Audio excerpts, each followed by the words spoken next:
नमस्कार, मैं हूं आपके साथ विवेक डोगरा। आइए नजर डालते हैं आज की कुछ ताजा सुर्खियों पर।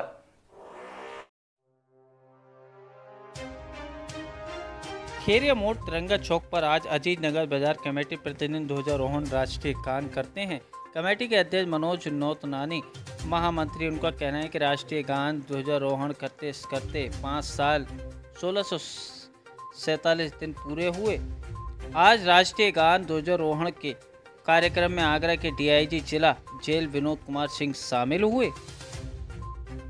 देखिए, मैंने अभी जो हमें बताया गया है इसके विषय में जानकारी प्राप्त हुई है। मैं ये समझता हूँ कि बहुत ही बेहतरीन और अभिनव प्रयोग यहाँ के निवासियों द्वारा किया जा रहा है। सबसे बड़ी बात यह है कि हमारे संविधान की भी एक मूल भावना है, और मूल भावना में कि आप अपने राष्ट्र से प्रेम कीजिए, देश के हित में काम कर लीजिए। कोई भी समाज या कोई देश तब तक विकसित नहीं हो सकता जबकि उसके निवासी उस राष्ट्र के प्रति अपनी अच्छी भावना न रखें, अपने राष्ट्र के विकास या देश प्रेम की भावना से ओतप्रोत नहीं हो।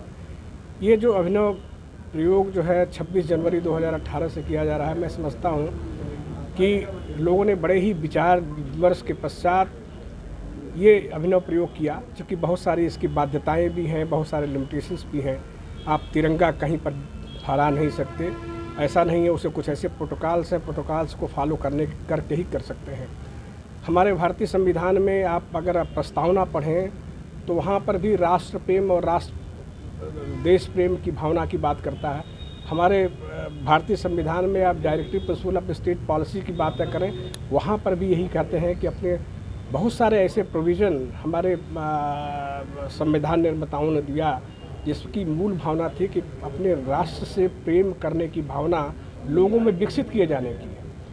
और ये निर्देश है और ये है कि हर राष्ट्र को ये प्रयास करना चाहिए और इस तरीके से व्यवस्था करनी चाहिए कि वहाँ के रहने वाले नागरिकों के मन में देश के प्रति एक राष्ट्र प्रेम की भावना विकसित हो।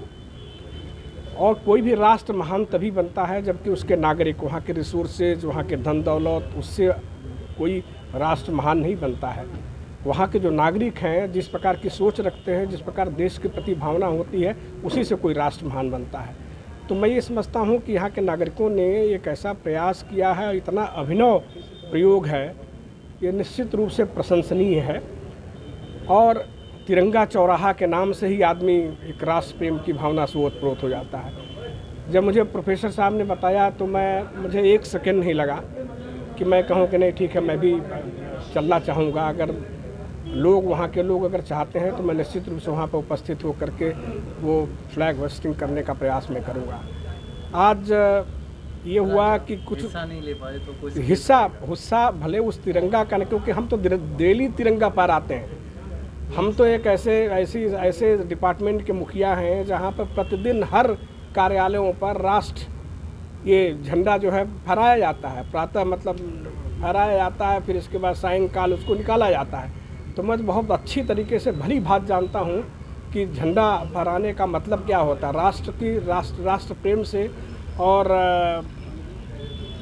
अगर एक सिटीजनशिप का जो बेसिक मामला है, जब तक आप राष्ट्र को नहीं जोड़े, राष्ट्र से नहीं जोड़े, आपको नागरिक कहलाने का, आपको नागरिक के रूप में तमाम अधिकार हैं। एक स्वतंत्र राष्ट्र में आप एक स्वतंत्र व्यक्ति के रूप में कहीं भी आप जा सकते हैं।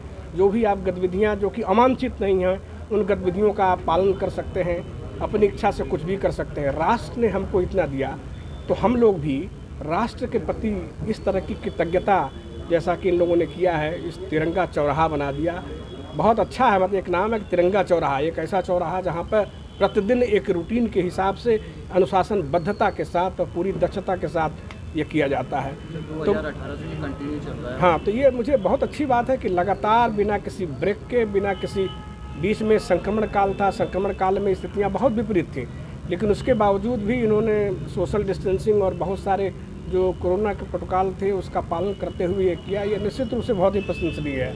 और मुझे बड़ी खुशी है कि यहाँ के लोग उस देश प्रेम की भावना से ओतप्रोत होकर के ये कर रहे हैं, राष्ट्रगान कर रहे हैं, उसका झंडारोहण कर रहे हैं। और बहुत सारे लोगों में राष्ट्र के प्रति एक नई भावना की अलग जब जगा रहे हैं।